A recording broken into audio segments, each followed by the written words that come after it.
सभी प्यारे दोस्तों का हमारे YouTube चैनल पर आपका हार्दिक स्वागत है। हमारे चैनल पर आप पहली बार हो तो हमारे चैनल को लाइक और सब्सक्राइब जरूर करें। आज हम कक्षा 9 के प्रश्नावली 4.2 के बारे में चर्चा करते हैं। उसमें किस प्रकार के क्वेश्चन है उसके डिस्कस करते हैं। तो हम सबसे पहले सवाल नंबर 1 ले लेते हैं। सवाल नंबर 1 है y बराबर 3x + 2 के हल है। यानी ये एक रैखिक समीकरण दी हुई है। इस रैखिक समीकरण के कितने हल है आपको यहाँ पे सोल्व करके बताना है। तो आपको एक बात याद रखनी चाहिए कि जब भी रैखिक समीकरण होती है और उस रैखिक समीकरण में अगर दो चर आपको दिखाई दे रहे हैं x और y, अगर दोनों चर दिखाई दे रहे हैं तो हमेशा अपरिमित रूप से अनेक हल होते हैं। क्योंकि हम x का मान रखते जाएंगे y का मान आता जाएगा, फिर हम x का मान रखेंगे फिर y का मान आता रहेगा।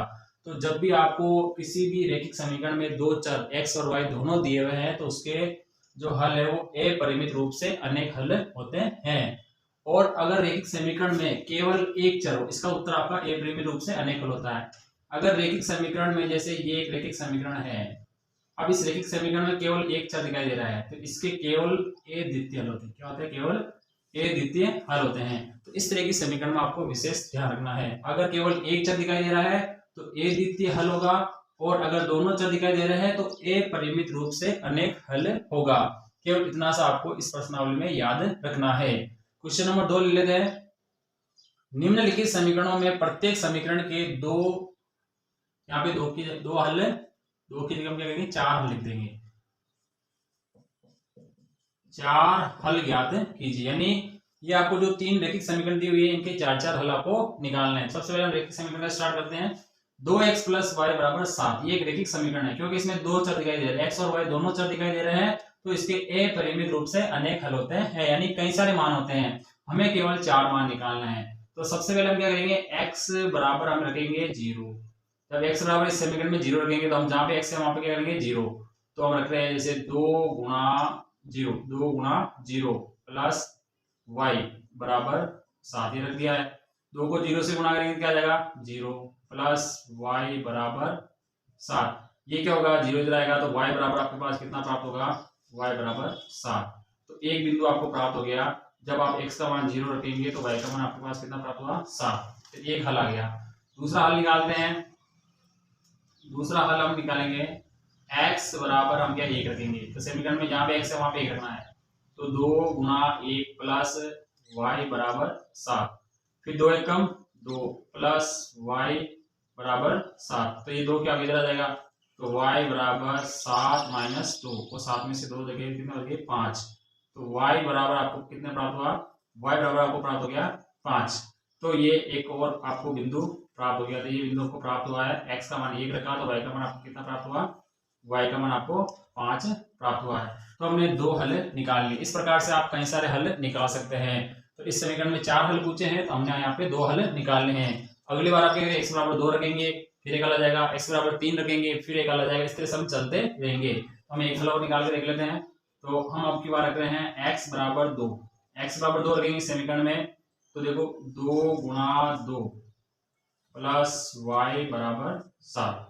तो y बराबर देखो 2 को 2 से गुणा करेंगे 4, 4 इधर आ जाएगा माइनस का, तो 7 माइनस 4, 7 में से 4 के कितना बच गया? 3 बच गए। तो y बराबर आपके पास कितना प्राप्त हो गया? 3 प्राप्त हो गया। अगला बिंदु आपके पास क्या है? x बराबर आपने 2 रखा तो y बराबर कितना प्राप्त हुआ? 3।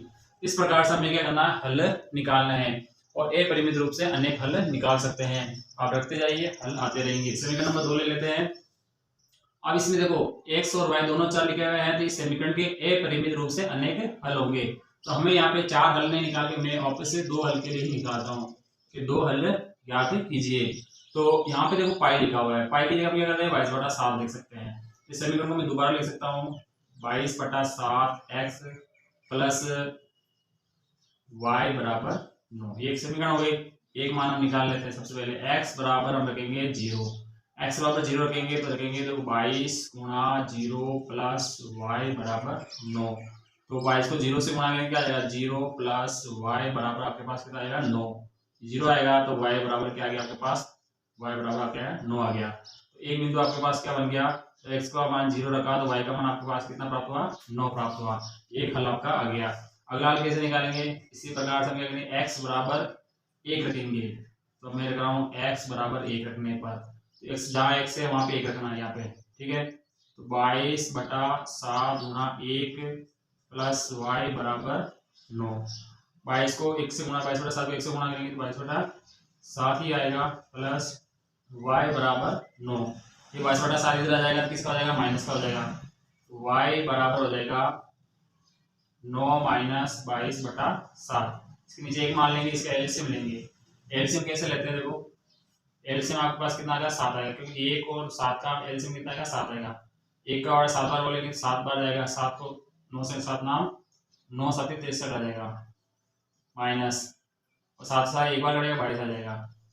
इसमें से क्या करेंगे, हम घटा लेंगे तो 63 में से 22 जाएंगे तो 1 बचेगा, यहाँ पे 3 में से 2 1 बच गया, और 4 में से 2 गए, 6 में से 2 गए तो आपके 4 हो गए, तो 41/7 प्राप्त हुआ। तो हमारा कोष्टक क्या प्राप्त हुआ, x बराबर आपने 1 रखा तो y का मान आपके पास 41/7 प्राप्त हुआ।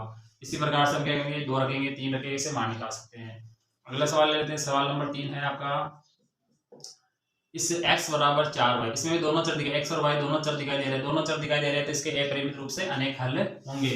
तो सबसे पहले हम क्या करेंगे, यहाँ पे x बराबर 0 रखने, मतलब आप सबसे पहले तो x बराबर हमेशा 0 रखेंगे, यहाँ पे 0 रखेंगे। देखो यहाँ 0 रखा, 0 बराबर क्या आ गया, 4y हो गया, 4 बट्टे में चला जाएगा तो y बराबर क्या आ जाएगा, 0/4। ये 4 बट्टे में चलेगा 0 के, 0/4 क्या होता है, 0 होता है। तो y का मान क्या आ गया आपके पास, 0 आ गया। एक कोष्टक आपके पास क्या बनेगा, x बराबर आपने 0 रखा तो y बराबर भी क्या आया, 0 आया। अगला एक को निकाल लेते हैं, ये एक हमने निकाल लिया, दूसरा निकालते हैं। हम x बराबर 1 रखेंगे, x बराबर 1 रखने पर 1 रखने हैं तो यहाँ पे 1 रखेंगे, 1 बराबर 4y, 4 बट्टे में चला जाएगा तो 1/4 बराबर y। y का मान क्या आ गया, 1/4 आ गया। अगला क्वेश्चन क्या बनेगा आपका, x बराबर 1 रखा तो y बराबर आपके पास क्या गया, 1/4 आ गया। तो आप x के मान रखते जाएंगे तो y के आते जाएंगे, ये भी आपका उत्तर सही है। और आप y का मान रखेंगे तो x का मान आता जाएगा तो भी आपका उत्तर सही होगा। तो आप दोनों में से किसी को भी रख सकते हैं, यानी x रखेंगे तो y का आ जाएगा, y रखेंगे तो x का आ जाएगा। इस प्रकार से हमें इनके समीकरणों के क्या निकालने हैं, हल निकालने हैं। तो हमने यहाँ पे इस वीडियो में ये सीखा है।